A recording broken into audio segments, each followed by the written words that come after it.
Hello everyone, welcome to UPSC Akhada. So in this video we will discuss 11th class economic NCERT chapter number 8. पहले 7 chapters हम already cover कर चुके हैं और वो सारी वीडियोस चैनल पर ऑलरेडी अपलोडेड हैं, तो you can watch them if you want. So now let's get started. तो first, what will you learn from this video? 5 चीज़ों के बारे में आप बेसिकली जानेंगे.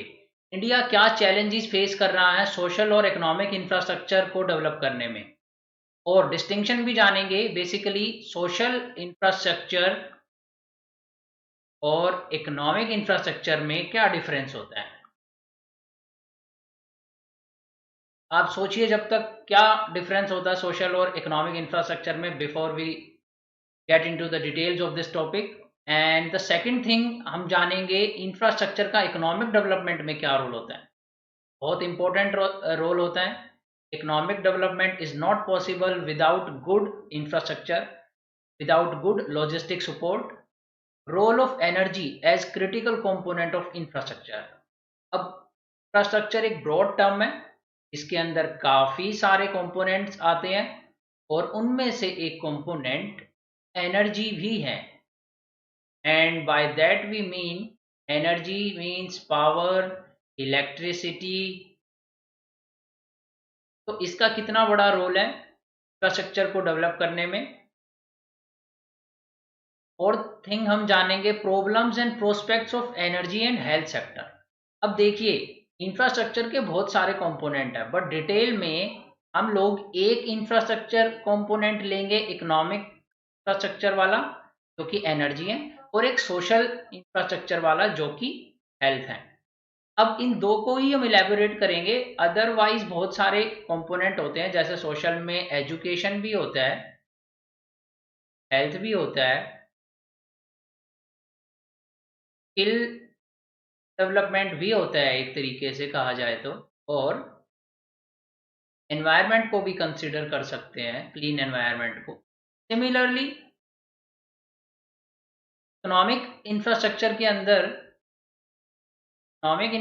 के अंदर और भी बहुत सारे कंपोनेंट आ सकते हैं, जैसे रेलवेज, पोर्ट्स, रोड्स. ये सभी जो हैं आपके यूपीएससी सिलेबस का भी पार्ट है, बट यहाँ पर हम एक बर्ड्स आई व्यू के पॉइंट ऑफ व्यू से यहाँ पे कवर करेंगे, एक ब्रीफ इंट्रोडक्शन इंफ्रास्ट्रक्चर के कंसेप्ट का, और आने वाली आगे की एडवांस वीडियोस में हम इनकी डिटेल्स में जाएंगे, इनके रिफॉर्म्स जो रिक्वायर्ड हैं और इनके चैलेंजेस जो हैं.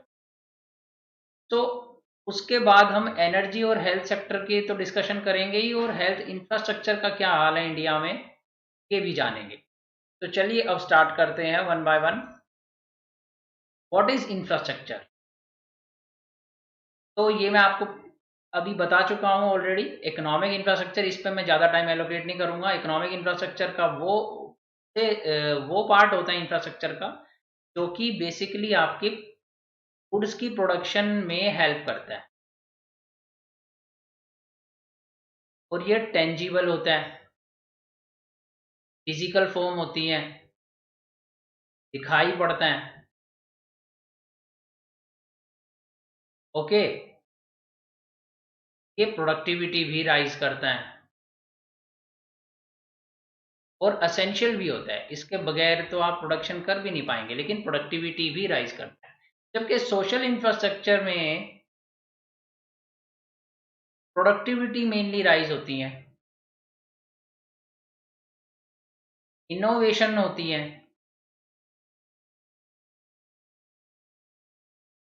R&D होता है, रिसर्च एंड डेवलपमेंट. थर्ड को अगर देखा जाए तो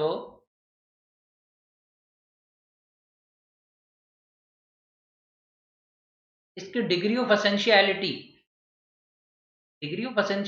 तो इतनी ज़्यादा नहीं होती, असेंशियलिटी तो लो होती है, लेकिन वैल्यू एडिशन इसके बिना अधूरी है. वैल्यू एडिशन सोशल इंफ्रास्ट्रक्चर से हाई होती है. तो एग्जाम्पल के तौर पे हम बता चुके हैं रेलवेज, रोड्स. दोबारा मैं आप पे थोड़ा सा टाइम ले रहा हूँ, बेयर विद मी.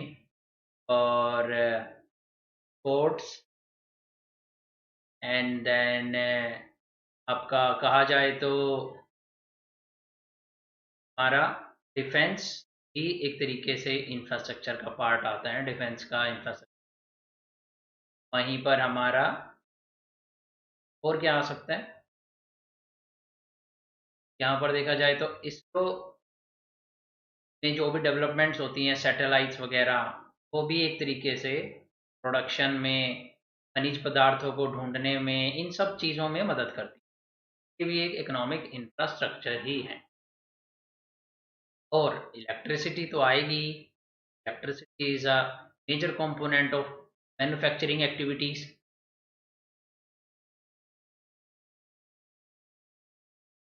ओके, अब सोशल इंफ्रास्ट्रक्चर में एजुकेटेड पर्सन डिफरेंट कंपोनेंट होते हैं। एजुकेटेड होंगे लोग, ज़्यादा प्रोडक्टिव काम करेंगे। हेल्दी होंगे तो और भी ज़्यादा प्रोडक्टिव काम करेंगे। अनदर स्किल्ड होंगे।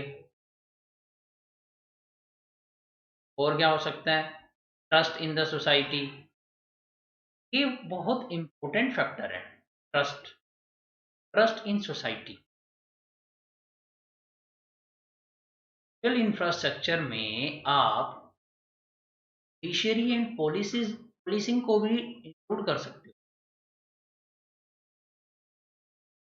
इसीलिए तो ईज ऑफ इंडेक्स जो है, ease of doing business, of doing business index,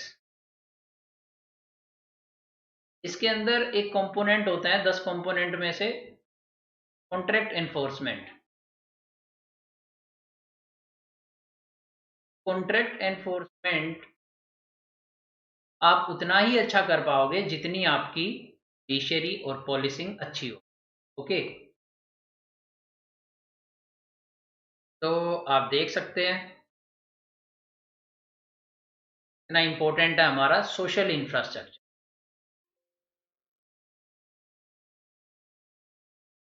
तो जस्ट हैंग ऑन, प्रॉब्लम हो गई है शायद इसमें।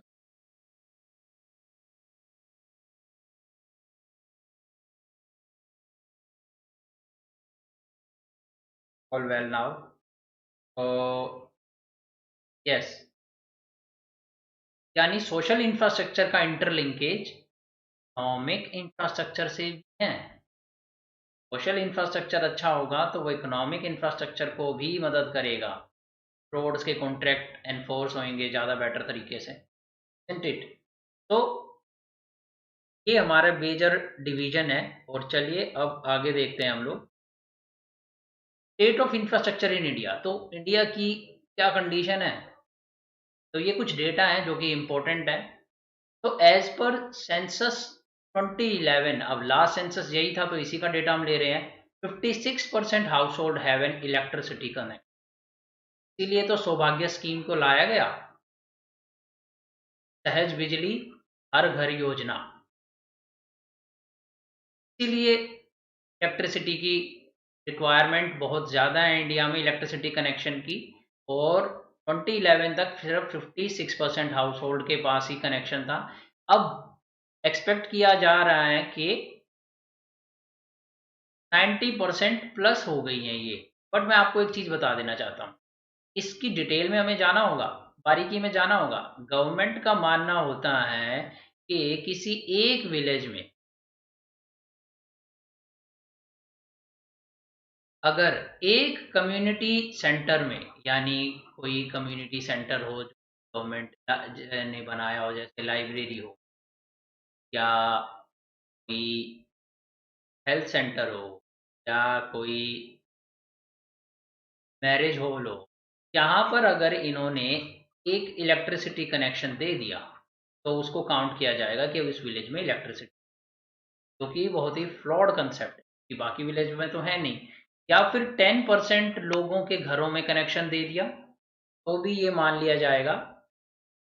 10% हाउस होल्ड के, मे बी 15% कर दिया हो शायद गवर्नमेंट ने, अब ये थोड़ा चेक करना पड़ेगा। बट ऐसा क्राइटेरिया है कि अगर 10% हाउस होल्ड को भी कनेक्शन दे दिया गया तो उस विलेज को इलेक्ट्रीफाइड मान लिया जाएगा। तो ये अगेन बहुत फ्लॉड कंसेप्ट है, क्योंकि 90% लोग तो बिना इलेक्ट्रिसिटी के जी रहे होंगे। तो इसीलिए although right now it is being claimed that 90% households have been electrified, but that is not correct.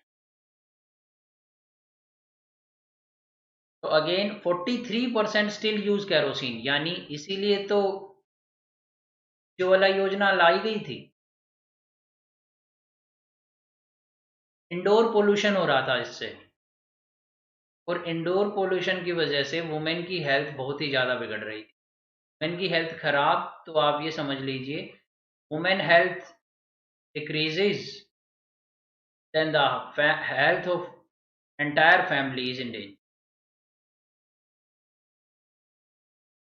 क्योंकि पूरी फैमिली के लिए जो अनइकोनॉमिक यानी अनकाउंटेड केयरिंग, यानी केयरिंग इकोनॉमी भी बोलते हैं इसे, जैसे कि आपके स्टूडेंट्स के बच्चों के टिफ़िन प्रिपेयर करना, बाकी घर के मेंबर्स का ध्यान रखना, जो जिसके लिए आपको एक नर्स भी हायर करनी पड़ती है, बिना पे करे ये सारी एक्टिविटीज़ वुमेन करती हैं, और अगर वुमेन की हेल्थ खराब हुई तो इस सब पे इफेक्ट आएगा।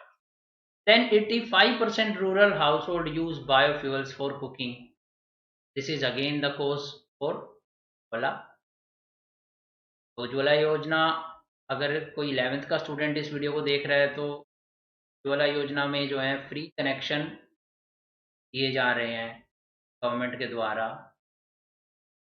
इसके लिए गैस स्टोव दिया जाता है इसमें, और सिलेंडर दिया जाता है।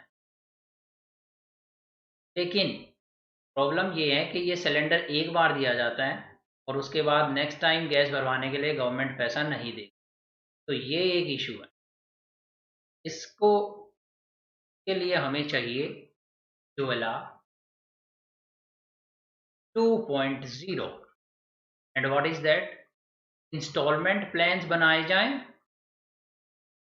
इंस्टॉलमेंट प्लान्स, ताकि गरीब बंदे जिनको फ्री में गैस कनेक्शन तो मिल गया लेकिन अब सिलेंडर हर महीने नहीं भरवा पा रहे, तो कुछ इंस्टॉलमेंट पे कर सकें, या फिर कुछ कस्टमाइज सिलेंडर हों छोटे साइज के, जिसको कि वो मिनिमली और इकोनॉमिकली यूज कर सके, कि बड़ा हो सकता है वो लेना अफोर्ड ना कर पाए। और ओवराइजेशन ओवराइजेशन of cylinder distribution of cylinder distribution, ये क्या है? इसमें क्या होता है कि सपोज कीजिए आपका कोई हिमाचल में एक विलेज है, विलेज ए।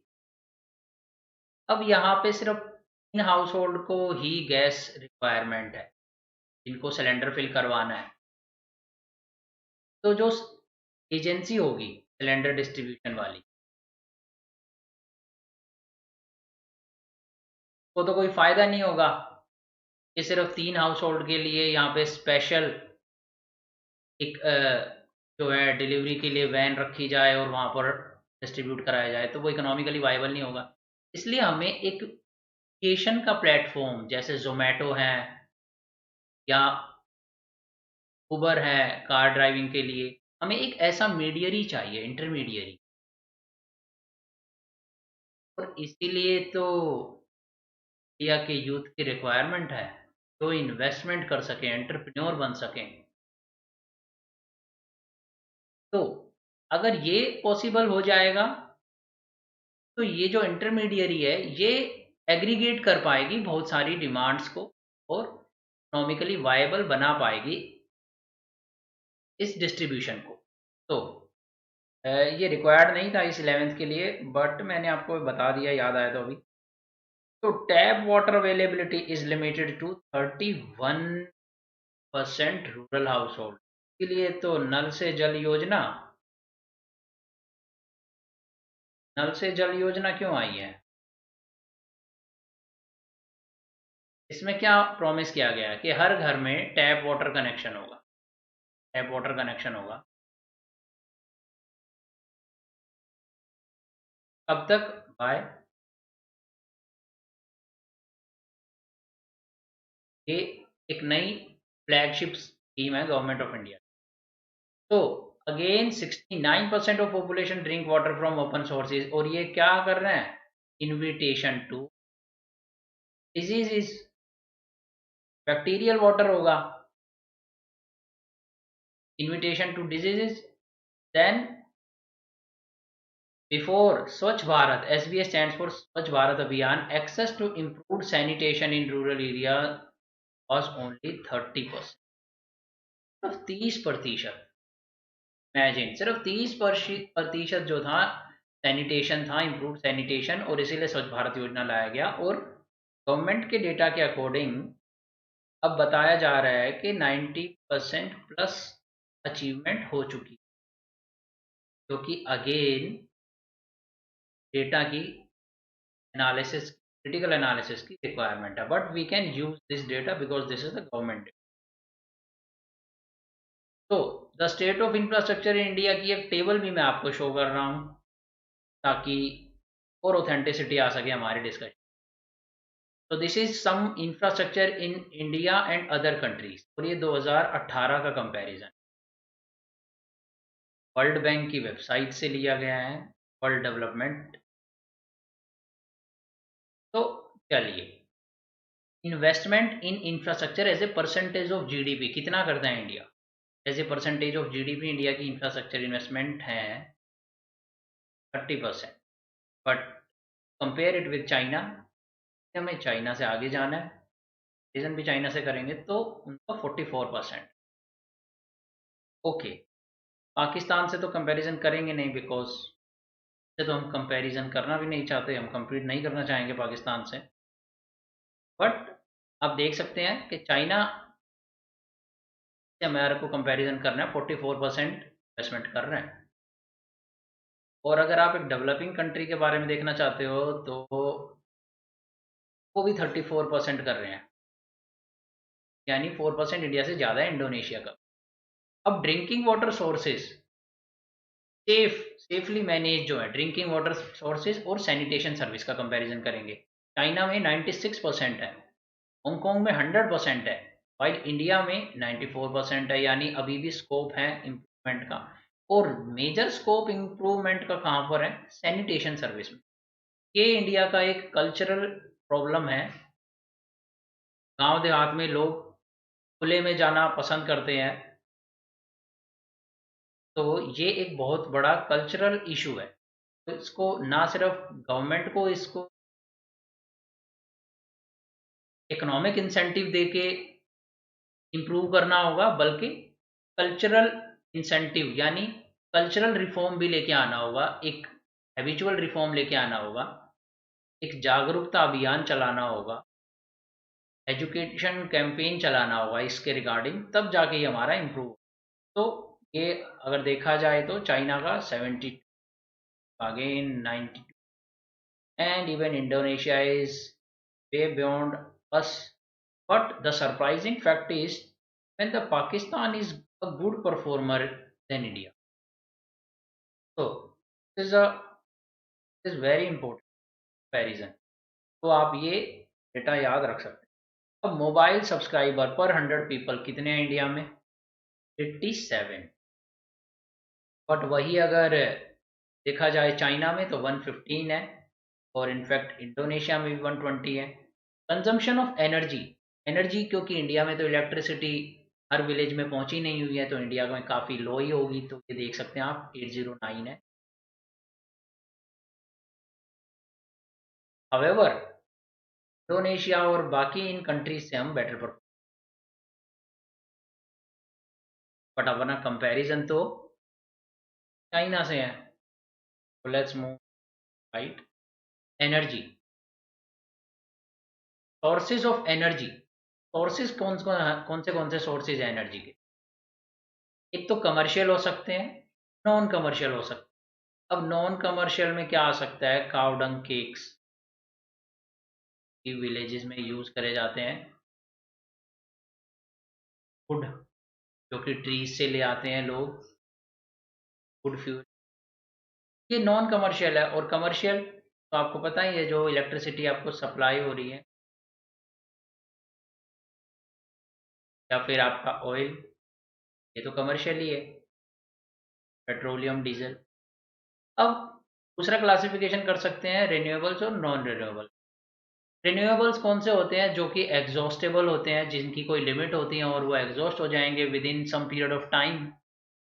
फ्यूचर में वो रिन्यू नहीं हो सकते इमीडिएटली और उनको काफ़ी टाइम लगता है। जैसे कि कोल फॉर्मेशन में आपको पता है मिलियंस ऑफ ईयर्स लगते हैं, ऑयल फॉर्मेशन में मिलियंस ऑफ ईयर लगते हैं। तो नॉन रिन्यूएबल कौन से हैं? कोल, ऑयल, क्रूड ऑयल। तो ये नॉन रिन्यूएबल है। और रिन्यूएबल देखा जाए तो सोलर, विंड और 5 मेगावाट से छोटे लेवल के जो होते हैं हाइड्रो प्लांट्स, ये भी रिन्यूएबल में आते हैं। 5 मेगावाट से ऊपर वाले हाइड्रो प्लांट्स को रिन्यूएबल इसलिए नहीं कहा जा सकता क्योंकि वो एक बड़े लेवल पे एनवायरनमेंट में डिसरप्शन करते हैं और वो इसलिए रिन्यूएबल की कैटेगरी में नहीं डाले जाते। मेजर तो यही है, बाकी और भी उसकी निटी-ग्रिटी है बट डिटेल में जाने की ज़रूरत। तो non conventional sources of energy किससे बोलेंगे? अब कन्वेंशनल वो होता है जो कि कॉमन होता है, कॉमन यानी नॉर्मल, जो हमारा सोर्सेज ऑफ एनर्जी होता है। अब नॉन कन्वेंशनल वो होते हैं जो कि नए सोर्सेज हैं, जो कि कन्वेंशनल नहीं है, जो कि करने में नॉर्मल नहीं है। मीन्स विंड एनर्जी की प्रोडक्शन बहुत कम है तो वो कन्वेंशनल है, सोलर की भी कंजम्पशन बहुत कम है और प्रोडक्शन भी, तो वो कन्वेंशनल है। और ऐसे ही hydro, wave energy, tidal energy, ये सारे नॉन कन्वेंशनल है। Wind, solar, tidal. Okay, next slide, consumption pattern of commercial energy.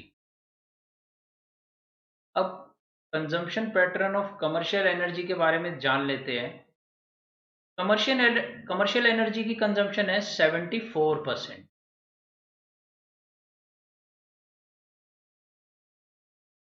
Okay, अब कमर्शियल एनर्जी की कंपोजिशन भी देख लेते हैं। अब इस 74 में से जो कि कमर्शियल एनर्जी की कंजम्पशन हुई यानी 74% जिसके लिए पे किया जाता है, और नॉन कमर्शियल है काव डंग, फ्यूल वुड,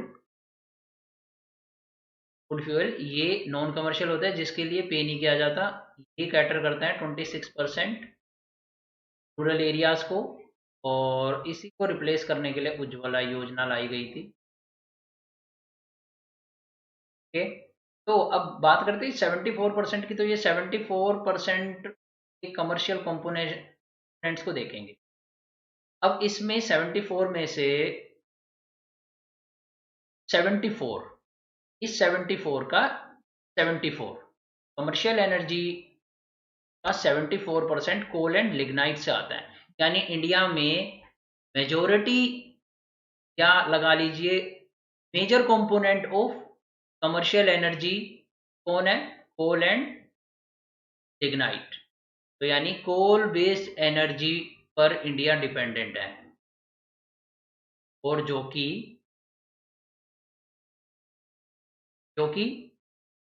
क्लीन सोर्स नहीं है, और एनवायरमेंटल प्रॉब्लम क्रिएट करते हैं, पोल्यूशन, एयर पोल्यूशन बढ़ाता है।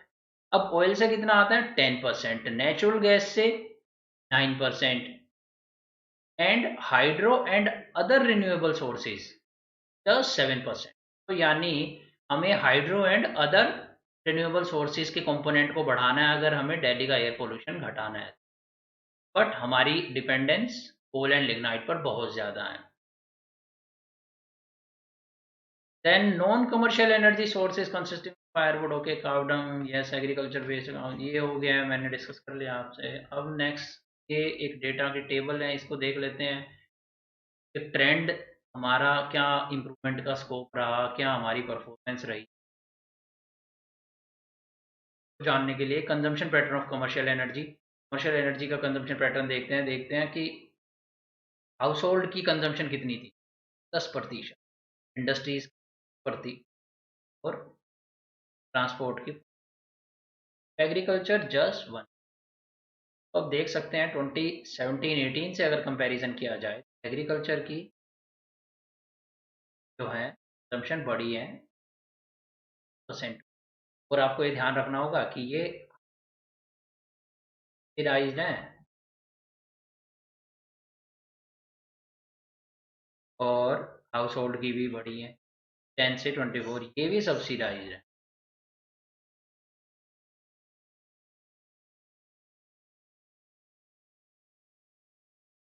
रही बात इंडस्ट्री की,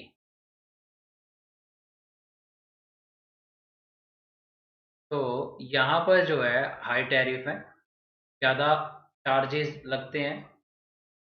ये क्रॉस सब्सिडाइज करते हैं इन दोनों को। यही इंडिया के डिस्कॉम्स यानी डिस्ट्रीब्यूशन कंपनीज के लॉस की वजह है, यही रीज़न है। और इसीलिए फिर उदय योजना लेके आए थे, लेकिन वो इतनी इफेक्टिव नहीं रही। इसके बारे में कभी फिर किसी वीडियो में डिस्कस करेंगे। तो अब आप से देख सकते हैं कि एनर्जी कंजम्पशन जो है हाउस होल्ड की भी बढ़ी है और इंडस्ट्रीज की बहुत कम बढ़ी है। तो इंडिया को अगर ग्रो करना है तो इंडस्ट्रीज की कंजम्पशन भी बढ़ानी होगी, तभी एफडीआई और प्राइवेट सेक्टर इन्वेस्ट करेगा और हम कोस्ट कॉम्पिटिटिव बनेंगे। तो ये इशू है। अब चलते हैं पावर इलेक्ट्रिसिटी, यानी अब इसको थोड़ा डिटेल में डिस्कस करेंगे। तो study shows that to have 8% GDP growth, हमारा टारगेट 8% अगर रियल जीडीपी ग्रोथ का है, power supply needs to grow at 12%, यानी 12% से 8% जीडीपी ग्रोथ आप जब भी कर पाएंगे जब 12% से पावर सप्लाई इंक्रीज करेंगे, क्योंकि इंडस्ट्रीज को तो पावर सप्लाई चाहिए। तो global average of nuclear energy consumption कितनी है? 13%। और यहाँ पर मैं मेंशन करना भूल गया, लेकिन इंडिया की कितनी है? 2.5 पर, ये यहाँ पे दिखाया। तो न्यूक्लियर एनर्जी की भी हमें बढ़ाने की क्षमता, बढ़ाने की सप्लाई बढ़ाने की जरूरत है। अब देखते हैं हम लोग different sources of electricity generated in India. कहाँ से मेजर सोर्स है हमारा? थर्मल। और उसमें कौन है major? Coal, lignite, and then oil, natural gas. तो ये थर्मल है। और हाइड्रो से कितना आ रहा है?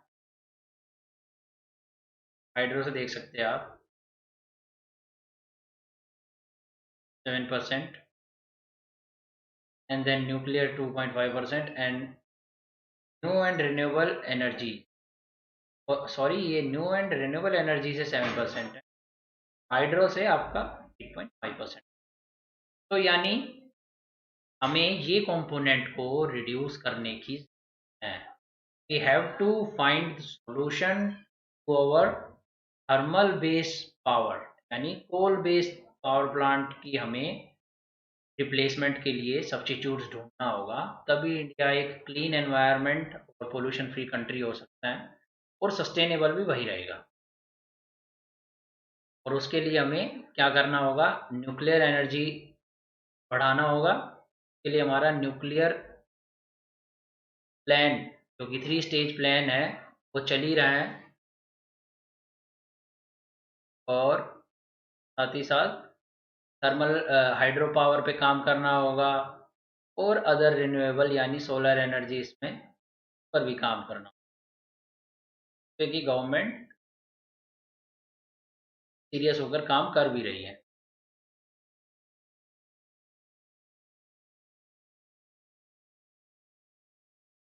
तो some challenges in the power sector. Installed capacity already low है। इंस्टॉल्ड कैपेसिटी होता है कि कितनी प्रोडक्शन आप कर सकते हो, उसके लिए कितने प्लांट लगाए गए हैं। तो वो इंस्टॉल्ड कैपेसिटी ही लो है। तो आपको एक तो इंस्टॉल्ड कैपेसिटी बढ़ानी होगी, लेकिन अगर इंस्टॉल कैपेसिटी बढ़ाई भी जाए तो भी वो अंडर यूटिलाइज्ड है। जो अभी इंस्टॉल कैपेसिटी है ना, वो खुद ही अंडर यूटिलाइज्ड है, यानी 60 to 70% PLF ही है। इनफैक्ट इससे भी कम है। प्रेजेंटली 58% PLF चल रहा है।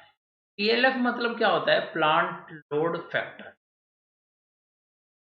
इसका मतलब ये होता है कि प्लांट की कैपेसिटी अगर 100 यूनिट प्रोड्यूस करने की है, वो कितनी प्रोड्यूस कर रहा है? 58। यानी बाकी कैपेसिटी तो वेस्ट जा रही है, पूरा लोड तो ले नहीं रहा प्लांट, तो यानी इसके लिए 58% प्लांट लोड है।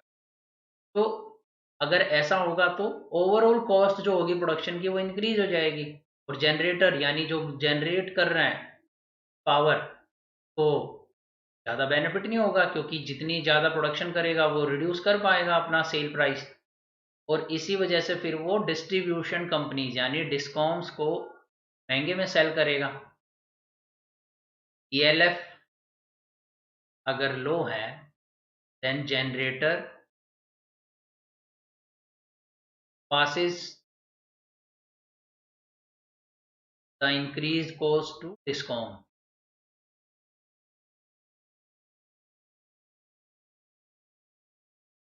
और फिर डिस्कॉम चली जाएंगी लॉस में, क्योंकि हाउस होल्ड जो हैं उनको तो वो ज़्यादा टैरिफ चार्ज कर नहीं सकती, वो सिर्फ इंडस्ट्रीज़ पे बेस्ड हैं, और इंडस्ट्रीज़ पे ज़्यादा चार्ज करेंगी तो इंडस्ट्रीज़ भी अपनी अलग फैसिलिटीज़ ढूंढ लेंगी प्रोडक्शन पावर की सप्लाई के लिए।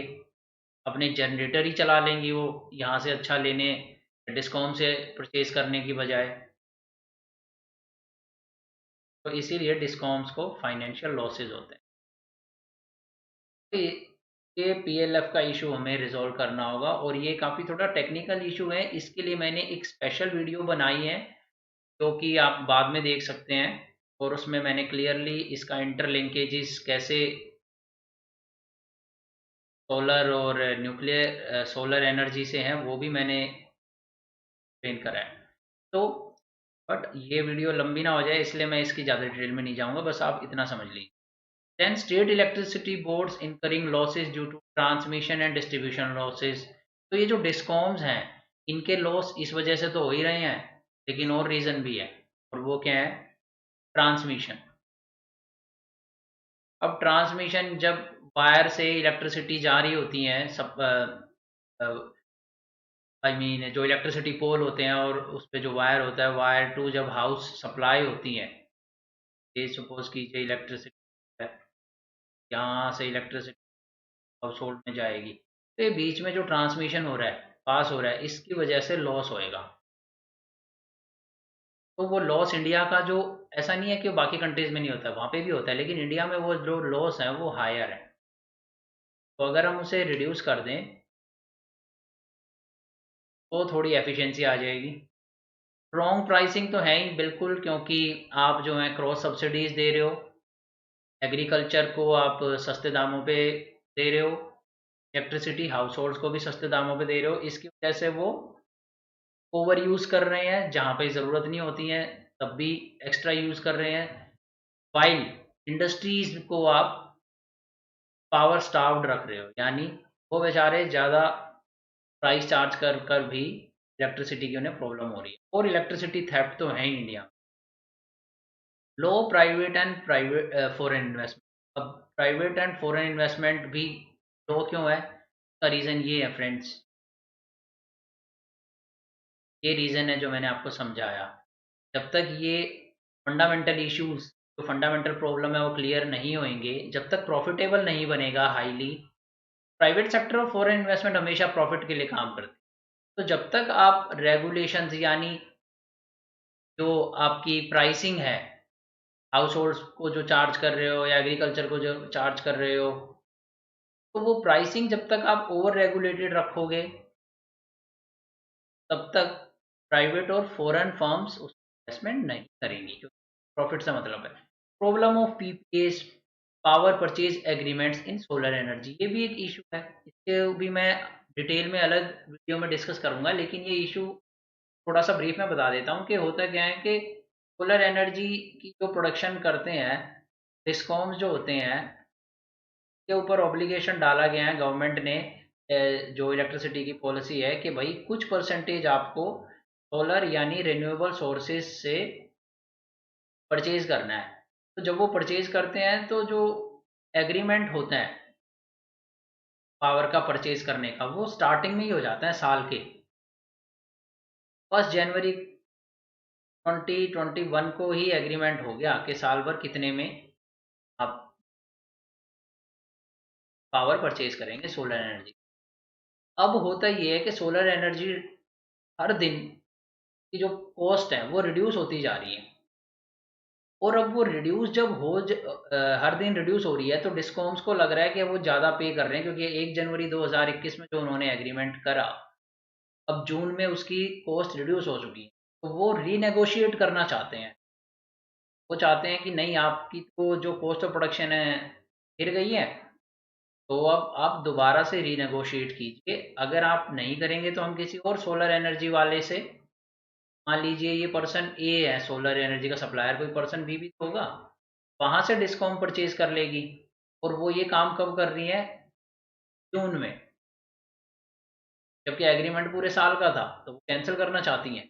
तो ये एक बहुत बड़ी प्रॉब्लम है, परचेज पावर एग्रीमेंट को रीनेगोशिएशन नहीं करने देना चाहिए, क्योंकि इससे जो है इन्वेस्टमेंट गिर जाएगी सोलर एनर्जी।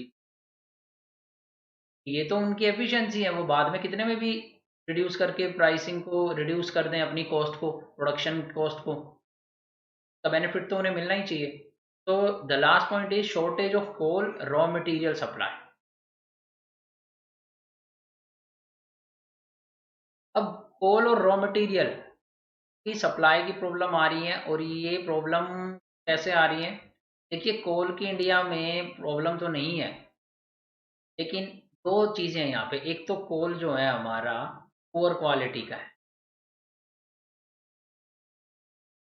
सल्फर कंटेंट बहुत हाई है, सल्फर कंटेंट की वजह से ज़्यादा एयर पोल्यूशन होता है।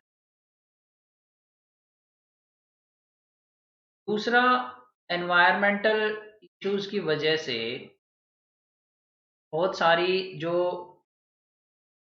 माइंस थी उन पर रोक लगा दी सुप्रीम कोर्ट ने। फॉर एग्जांपल, गोवा में यहाँ पर जो है बैन कर दिया था कोल माइनिंग, तो इससे भी हमारी प्रॉब्लम हुई। तो एक इशू है shortage of raw material. However India के पास कोल बतेरा है, तो सारा कोल है इंडिया के पास, लेकिन एक तो उसकी क्वालिटी ख़राब है, एनवायरमेंटल ओब्लिगेशंस को मीट नहीं करता है। सेकेंडली, सुप्रीम कोर्ट की बैनिंग की वजह से प्रोडक्शन कम हो गई। Now some challenges, again challenges हैं इन पावर सेक्टर। ये भी एक स्लाइड है, देख लेते हैं। Instead of investing in power sector by adding to the installed capacity, government has gone for privatisation and particularly distribution allowed much higher prices for electricity. तो देखिए, लास्ट स्लाइड में मैं कोट कर रहा था इस आर्ग्यूमेंट की, जो है हाउस होल्ड्स पर ऑप्टिमल प्राइसिंग करनी चाहिए, उनको चार्ज ज़्यादा करना चाहिए, एग्रीकल्चर को भी ज़्यादा चार्ज करना चाहिए, क्योंकि क्रॉस सब्सिडी दी जा रही है और इंडस्ट्रीज़ को इंसेंटिव ही नहीं होता है गवर्नमेंट से, डिस्ट्रीब्यूशन कंपनीज से power sector, sorry, electricity purchase करने का।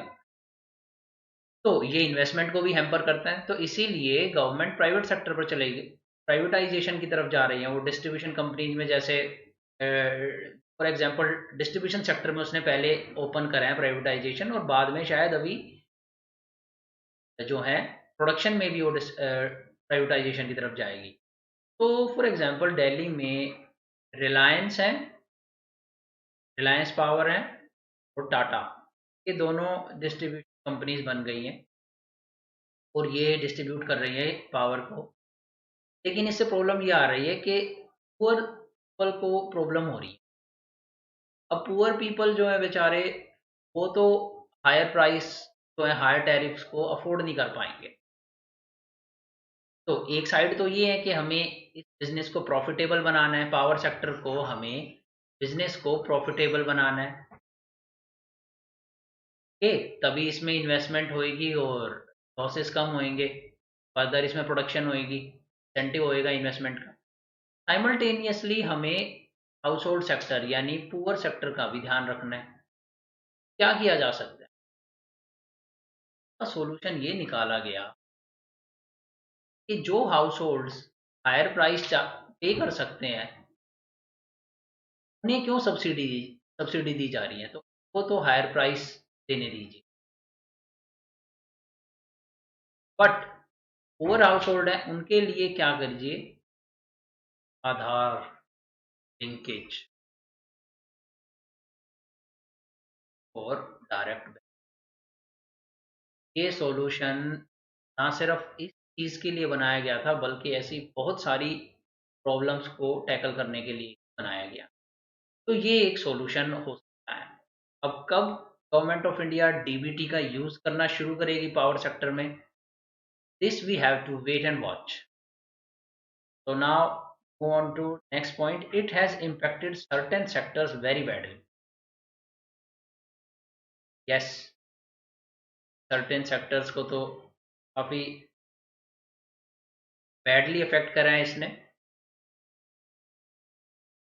सॉरी, ये सेक्टर नहीं है एक्चुअली, सेक्शन है, क्योंकि कुछ एग्रीकल्चर जो स्मॉल एंड मार्जिनल फार्मर्स हैं उनको भी, और क्या कहते हैं जो अपना कई स्टेट्स में एग्रीकल्चर सब्सिडी जहाँ पर हटाई गई हैं पावर की, और कुछ हाउस होल्ड्स को भी इफेक्ट बहुत बुरी तरीके से करा है इसने, प्राइवेटाइजेशन ने, क्योंकि उन्हें हायर प्राइसेस चार्ज करने पड़े तो इलेक्ट्रिसिटी का कनेक्शन ही कटवा दे।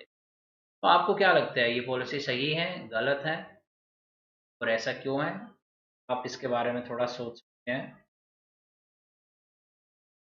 तो अब ये कंपैरिजन दिया गया है इंडिया में GDP per capita PPP terms में यानी परचेजिंग पावर पैरिटी टर्म्स में 6899 है, बट एनर्जी कंजम्पशन कितनी है, 637 ओनली। यही अगर एनर्जी कंजम्पशन बाकी कंट्रीज में देखा जाए, इंडोनेशिया से कंपेयर कर लीजिए चलो, तो वहाँ पर भी हमसे ज़्यादा है।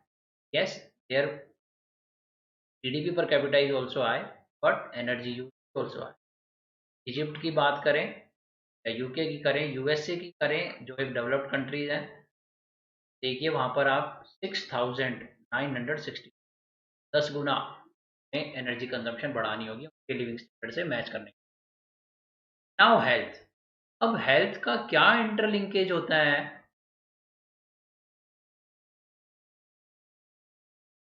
हेल्थ का क्या इंटरलिंकेज होता है इकोनॉमिक ग्रोथ से और डेवलपमेंटल इंटरलिंकेज, यानी से क्या लिंकेज है, डेवलपमेंट। अब आपको पता है एचडीआई इंडेक्स का पोटेंट कंपोनेंट है हेल्थ, और वो कौन मेजर करता है, हेल्थ इंडिकेटर कौन कैप्चर करता है, लाइफ एक्सपेक्टेंसी। थर्ड कंपोनेंट होता है एनसी एट बर्थ। तो यहाँ से आप देख सकते हैं कि क्यों इसे एचडीआई में डाला गया होगा, क्योंकि ये डेवलपमेंट का फैक्टर है कि एक इंसान अपनी मैक्सिमम पोटेंशियल तभी अचीव कर सकता है जब वो बीमार ना हो।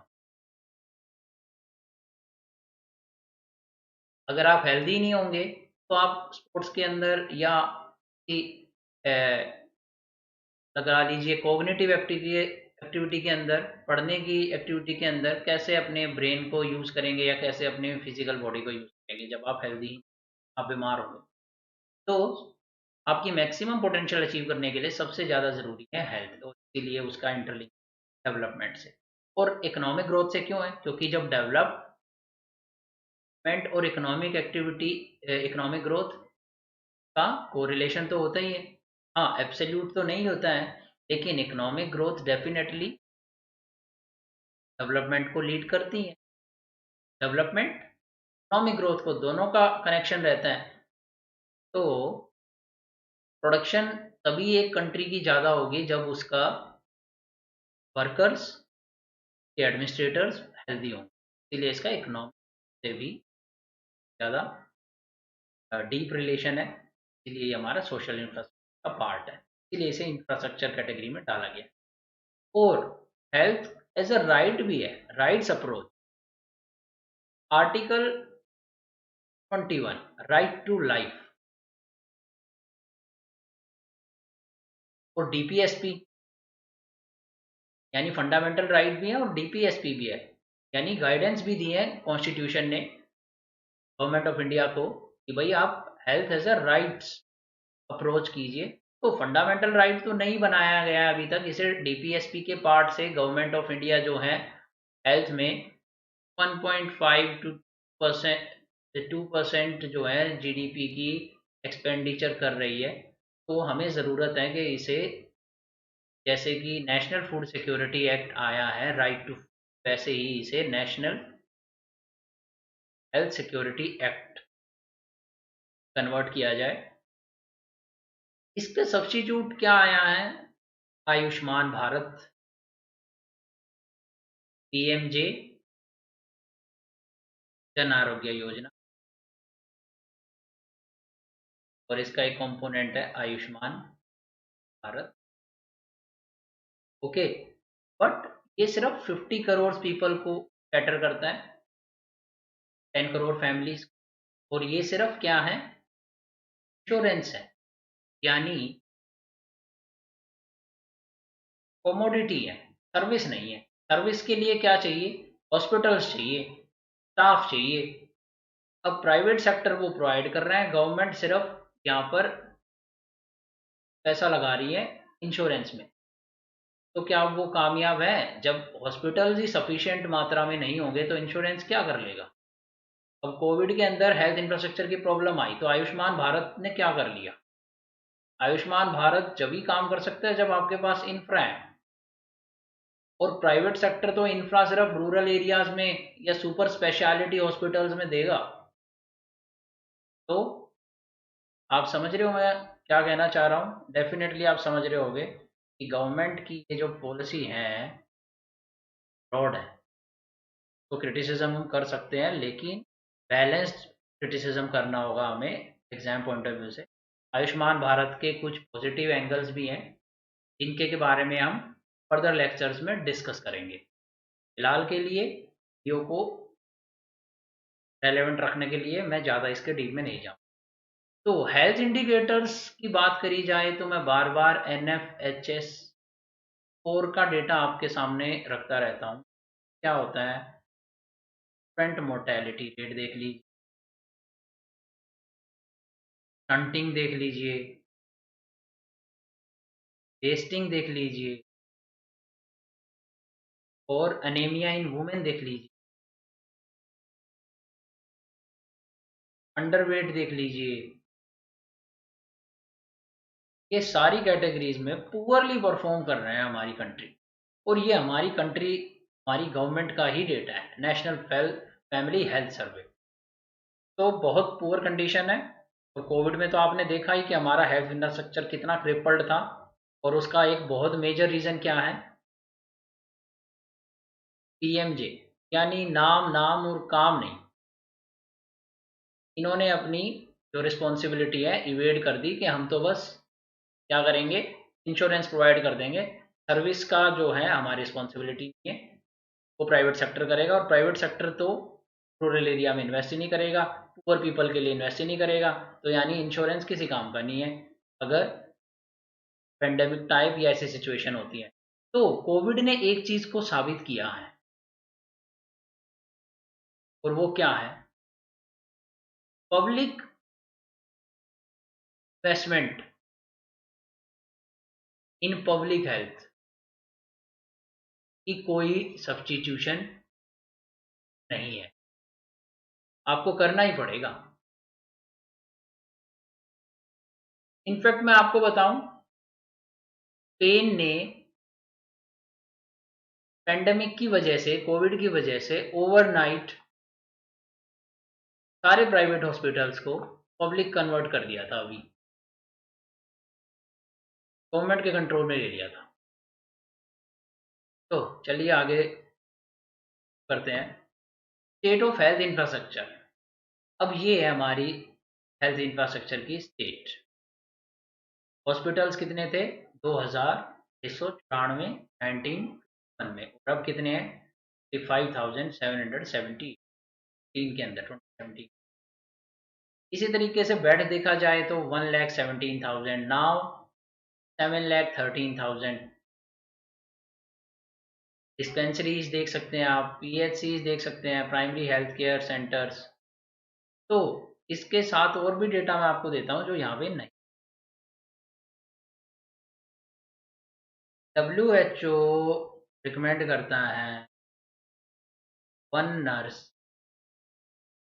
पर 500 पेशेंट, 1 डॉक्टर पर। और इंडिया की ये दोनों ही रेशो बहुत खराब है। ये तो इंडिया की 700-800 है बीच में, और ये तो ये लगा दीजिए 1700 भी नहीं, 1700-1800 के बीच में, 1700 to 1800। तो ये हमारा इंफ्रास्ट्रक्चर है हमारे पास, यानी ह्यूमन रिसोर्स भी नहीं है। पॉपुलेशन है, we have the second largest population in the world, but we do not have human resource, and particularly for which sector? Health sector. हमारे पास सफिशिएंट डॉक्टर, हर साल लगभग 50,000 डॉक्टर्स होते हैं, बनते हैं नए, में से 20% तो माइग्रेट ही कर जाते हैं। तो ये एक मेजर इशू है। बाकी का अभी यहाँ पर डिस्कस करते हैं हम। चलिए, और कुछ इम्पोर्टेंट फैक्ट जो डेटा है, more than 70% of the hospitals in India run by private sector. तो प्राइवेट सेक्टर इसके लिए काम करेगा, प्रॉफिट के लिए, यानी पुअर तो इससे एक्सक्लूड हो जाएंगे। Second, they control nearly 2/5 of the bed. 2/5 यानी available in the hospital. Fifth का मतलब है कि 40% bed. Now, nearly 60% of dispensaries are run by same private sector. They provide health care for 80% of outpatients and 40% inpatient. Problem of quacks, ये भी एक issue है। तो प्रॉब्लम ऑफ क्वैक्स यानी जो नकली डॉक्टर होते हैं, नकली डिग्री लेके, का सोल्यूशन निकाला गवर्नमेंट ऑफ इंडिया ने, ब्रिज कोर्स। अब इन्हें भगाएं कहाँ? कहीं ना कहीं तो ये काम करेंगे, जॉब भी कर रहे हैं और कुछ एक्सपीरियंस भी हो ही गया है, इन्हें प्रैक्टिस तो करी है इन्होंने। क्यों ना इन्हें फॉर्मलाइज ही किया जाए, कुछ कोर्स कराया जाए इनसे, 6 महीने का, साल भर का। ये कुछ सोल्यूशन निकाला था, but IMA, Indian medical association, इसके अगेंस्ट है। वो कह रहे हैं कि ये हमारा क्वालिटी और स्टैंडर्ड जो है गिरा देगा डॉक्टर्स का। But that is an another issue कि जो रिसर्च स्टडीज हुई हैं, रिसर्च स्टडीज ने इस सोल्यूशन को पुट करा है। So that's why government of India is going forward with this solution. Then LPG reforms हुए तो सुपर स्पेशलिटी हॉस्पिटल बने, NRIs ने बनाए, बिग फार्मा कंपनी ने बनाए। But again what I am saying, super speciality hospitals caters the need of the rich, super rich. तो गरीबों के लिए आप क्या कर रहे हो? इंश्योरेंस प्रोवाइड कर रहे हो, लेकिन वो इंश्योरेंस किसी काम नहीं आएगा जब पेंडेमिक टाइप सिचुएशन होगी और जब हेल्थ इंफ्रास्ट्रक्चर की रिक्वायरमेंट हो। तो आपको हेल्थ इंफ्रास्ट्रक्चर में इन्वेस्ट करना ही पड़ेगा। PMJ is just a band-aid.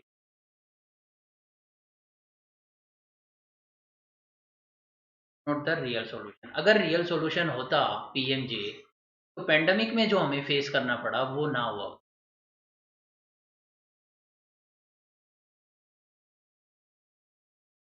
तो Covid exposed the PMJ. Then do you think most people in India can get access to such super specialty hospitals? Well, this is the question for you. Health system in India. तो ये last में एक slide मैंने आपके लिए ये भी रखी थी, हेल्थ सिस्टम कैसा है इंडिया में। तो बेसिकली 3 टायर हेल्थ सिस्टम है हमारा, प्राइमरी, सेकेंडरी, प्राइमरी में एएनएम जो कि रूरल एरिया में, मिडवाइफ होती हैं ये, auxiliary nurse midwife rural area में, ये हेल्प करती हैं एजुकेशन प्रोवाइड करने में, हेल्थ एजुकेशन प्रोवाइड करने में, क्लीनलीनेस ड्राइव्स में हेल्प करती हैं, स्वच्छ भारत अभियान को एजुकेट करने में लोगों को हेल्प करती हैं, अवेयरनेस बढ़ाने में हेल्प करती हैं। प्राइमरी जो सेक्टर होते हैं हेल्थ इंफ्रास्ट्रक्चर में इंडिया के, उसमें primary health centre, community health centre और सब सेंटर्स भी आते हैं। लेकिन इनमें और हॉस्पिटल्स में, डिस्ट्रिक्ट हॉस्पिटल में क्या डिफरेंस होता है, यहाँ पर एक्सरे फैसिलिटीज नहीं होती हैं, ईसीजी फैसिलिटीज, और कोई एक डॉक्टर इन पर, इनके यहाँ पर चार्ज होता है। सेकेंडरी में क्या होता है, डिस्ट्रिक्ट लेवल पर बड़े हॉस्पिटल होते हैं और यहाँ पर कुछ चीज अच्छी होती है, तो ये सेकेंडरी लेवल पर काम करते हैं। टर्चरी में एम्स टाइप जो इंस्टीट्यूशंस होते हैं जहाँ पर रिसर्च एंड डेवलपमेंट भी होता है, रिसर्च स्टडीज भी होती हैं और ट्रेनिंग भी होती है, और high quality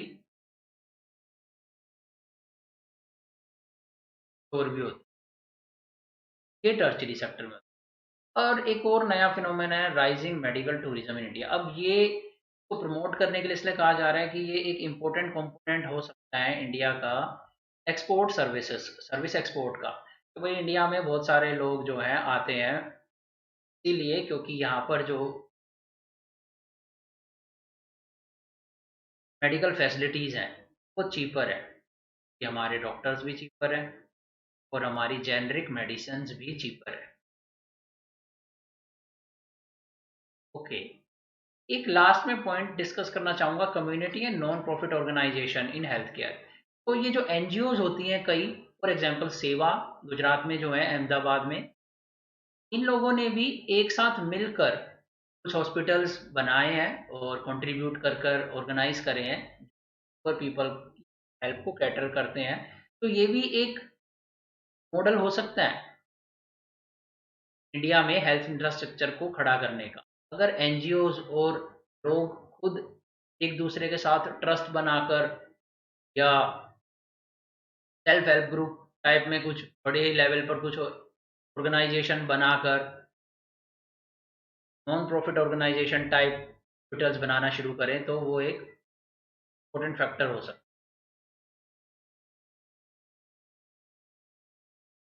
Indian system of medicine क्या है, इसमें 6 सिस्टम्स हैं।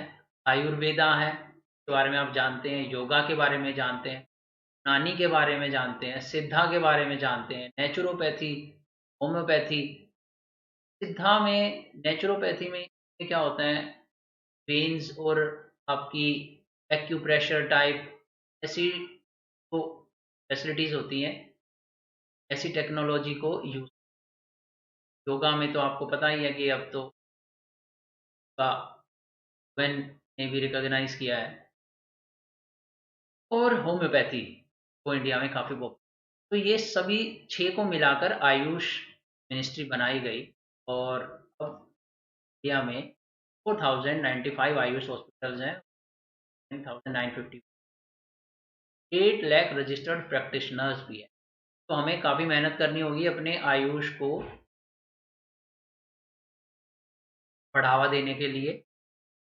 और प्रॉब्लम क्या आ रही है आयुष में, बेसिकली आयुष का बेनिफिट क्या है, प्रॉब्लम नहीं, बेनिफिट मैं इसका डिस्कस करना चाहूँगा कि ये चीपर है, चीप कॉस्ट पर लॉन्ग टर्म हेल्थ बेनिफिट है। तो यानी पर कॉस्ट की रिक्वायरमेंट तो इंडिया को है ही, क्योंकि हमारे पास रिसोर्स कम है, सिर्फ 1.5% हम एक्सपेंडिचर कर रहे हैं। तो ये गवर्नमेंट के लिए एक सब्सिडी का काम कर सकता है कि भाई हम जो है आयुष को प्रमोट करें, और लॉन्ग टर्म हेल्थ बेनिफिट भी होंगे क्योंकि यहाँ से आपका एक हैबिचुअल पैटर्न को कर पाएंगे आप। बट ये जस्ट अ सब्सिडी है, but not the absolute subsidy.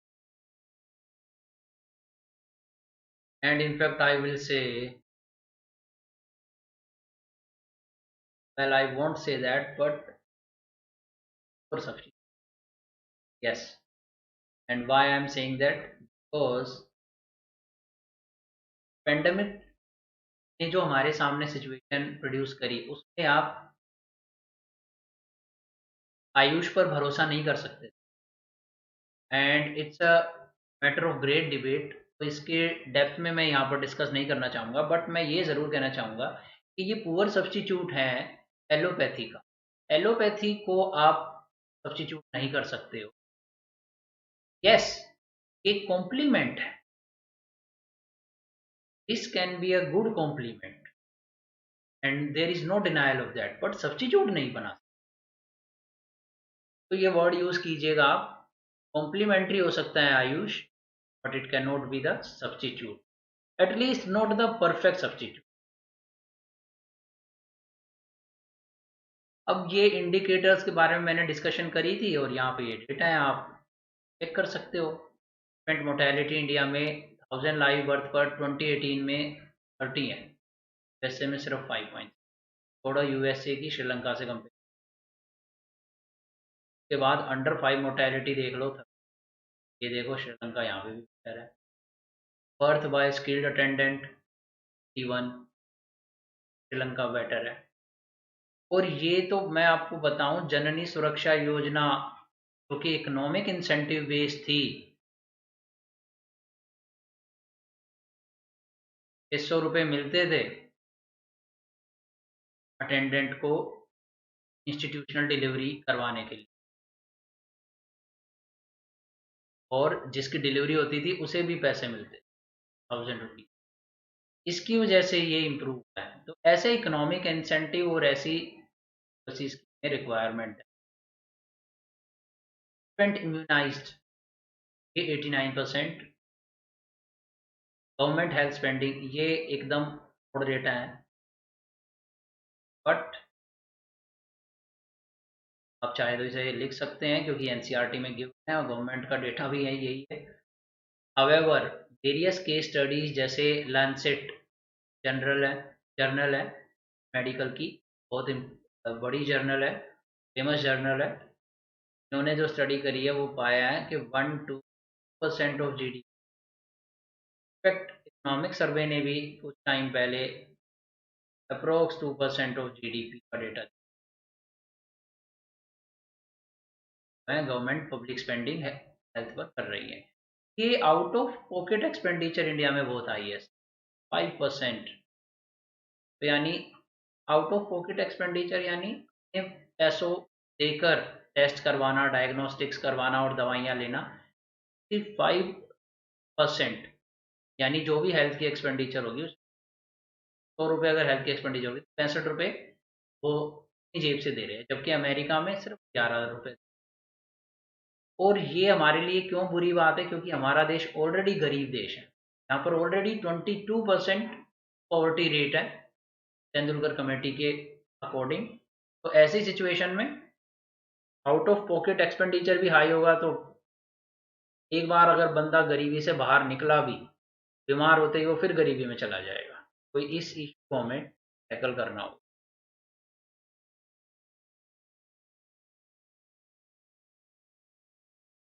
So this is again some data. India has about 1/5 of world population, but it bears a frightening 20% global burden of disease. यानी almost 1/5% world population है, 20 global burden. यहाँ पर इस data में मुझे लग रहा है कोई प्रॉब्लम है, तो आप इसे ज़रा सा चेक कर लीजिए कि एनसीईआरटी में यही गिवन है, लेकिन 1/5 of world population, 20% burden of disease, ये मैच नहीं कर रहे हैं। ज़्यादा होना चाहिए ग्लोबल डिजीज, इसे आप एक बार वेरीफाई कर लें। अब ये जीबीडी यानी ग्लोबल बर्डन ऑफ डिजीज है क्या? ये इंडिकेटर है use by experts to gauge the number of people dying prematurely due to particular disease. अगर मतलब वो डिजीज ना हुई होती, हेल्थ का इंफ्रास्ट्रक्चर आपका और हेल्थ फैसिलिटीज इतनी अच्छी होती कि कोविड ना हुआ होता, उसे आप रोक पाते, तो बंदे की यंग एज में डेथ ना होती, प्रीमेच्योर डेथ नहीं होती। As well as number of years spent by them in state of disability or the disease। कई बंदों का तो साल खराब हो गया कोविड की वजह से, तो वो भी ग्लोबल बर्डन ऑफ डिजीज है। तो यानी आफ्टर कोविड, कोविड 19 की वजह से जीबीडी जो है अक्रॉस द वर्ल्ड इंक्रीज हुआ होगा, बट इंडिया में ज़्यादा हुआ होगा। ओके, तो urban rural poor rich divide, तो इस स्लाइड का मकसद ये है कि आपको ये बताया जाए कि ज़्यादातर इन्वेस्टमेंट प्राइवेट सेक्टर कहाँ करेगा प्रॉफिट के लिए, अर्बन एरियाज में, क्योंकि वहीं पर बायर्स होंगे जिनकी परचेजिंग पावर इनफ होगी कि प्रॉफिट्स को सप्लीमेंट करने के। मीन्स प्राइवेट सेक्टर जो है बायास्ड है इन्वेस्टमेंट करने में अर्बन एरियाज में।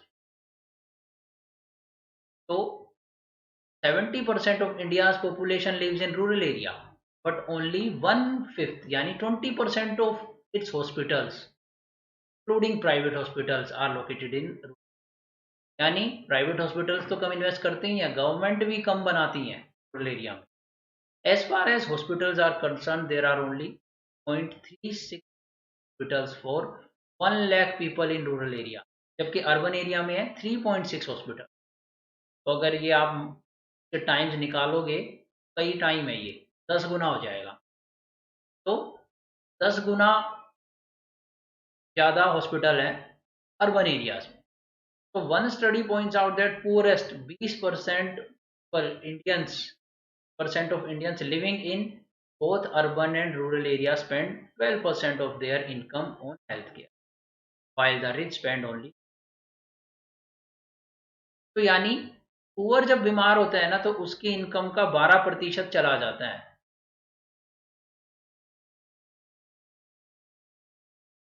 तो आप ये लगा लीजिए कि पर्सन ए है, ये पुअर है। अब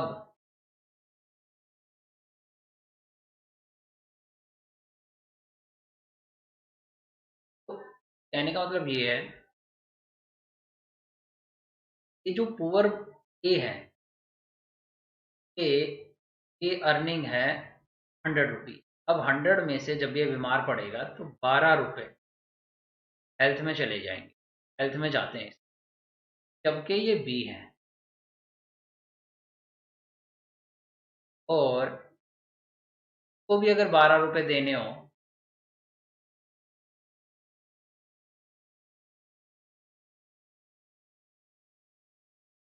तो इसकी अर्निंग कितनी होगी, ये 2% ही हो इसका। आप कैलकुलेट कीजिए, आई थिंक ये 100 तक आएगा। मैं रफली बता रहा हूँ, हो सकता है। तो ये इशू चल रहा है, इस हो जाएगा, हाँ, ये 400। यानी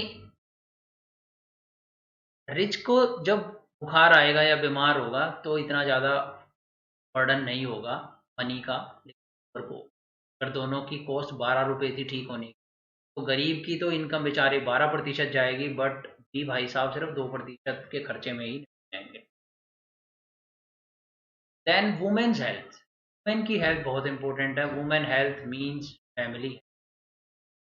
वुमेन की हेल्थ खराब तो फैमिली की हेल्थ खराब। टिफिन कौन देगा आपको, घर की सफाई कौन करेगा, वैसे ही बीमार हो जाओगे आप वुमेन के बिना। तो वुमेन की कंडीशन अगर देखी जाए तो इंडिया में चाइल्ड सेक्स रेशो 1927 की 2001 में, और 919 हो गई 2011 के डेटा में, सेंसस में। तो ये देखिए, कोई तो आगे बढ़ते हैं, ये हमारा देश है जा रहा है। यहाँ पर फीमेल फिटिसाइड की बहुत प्रॉब्लम हो रही है। Uttarakhand is notorious about this. Uttarakhand में उत्तरकाशी डिस्ट्रिक्ट।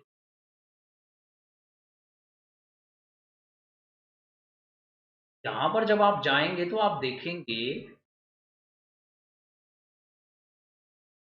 कि कवरेज भी करी थी एनडीटीवी ने उत्तरकाशी की, और वहाँ पे एक स्टडी भी हुई थी कि यहाँ पे आपको रेयरली कोई गर्ल चाइल्ड बोर्न होती दिखाई पड़ेगी।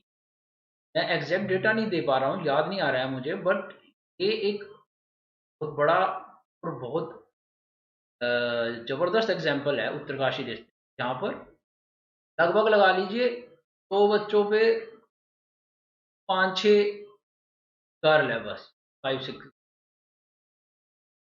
तो ये इशू राइज हो रहा है यहाँ पे कि भाई ऐसा कैसे पॉसिबल है, यानी यहाँ पे फीमेल फिटिसाइड हो रहे हैं, या फिर जो हमारी अल्ट्रासाउंड से मिसयूज कर कर पहले ही जांच ले रहे हैं और उसी के बाद फिर फीमेल फिटिसाइड हो रहे हैं। तो ये एक बहुत बड़ा इशू है। Then more than 50% of married women in the age group of 18 to 49 have anaemia, iron की कमी है, nutritional anaemia caused by iron deficiency, और ये डिक्लाइन नहीं हुई है 2005 के बाद से। तो यानी हेल्थ में हम लोग आगे नहीं जा रहे हैं, पीछे जा रहे हैं। तो this was this the end of this video. I hope you have like this video, और अगर आपको ये पसंद आए तो शेयर इट। तो sharing is caring, and like it, और सब्सक्राइब कीजिए हमारे चैनल को for more such informative videos. और इस चैनल पर मैं आपको बेसिकली कंप्लीट इकोनॉमिक्स कराने वाला हूँ